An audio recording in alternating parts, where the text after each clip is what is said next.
America की रियासत New York में एक ऐसा वाकया पेश आया जिसने पूरे मुल्क को हिला कर रख दिया।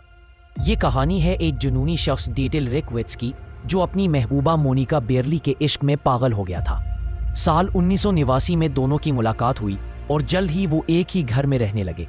मगर वक्त गुजरता गया और मोहब्बत नफरत में बदल गई।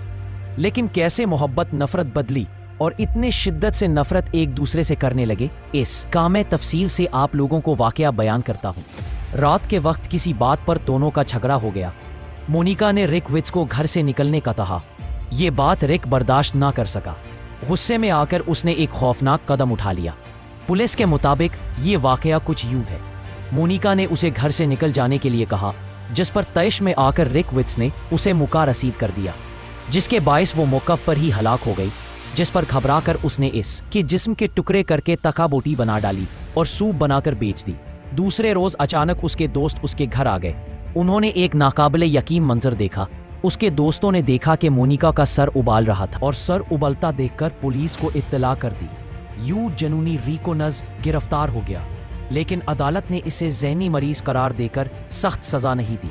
दोस्तों, ये कहानी हमें याद दिलाती है कि मोहब्बत अगर जुनून में बदल जाए तो इंसान खुद भी बर्बाद हो जाता है और दूसरों की जिंदगी भी तबाह कर देता है।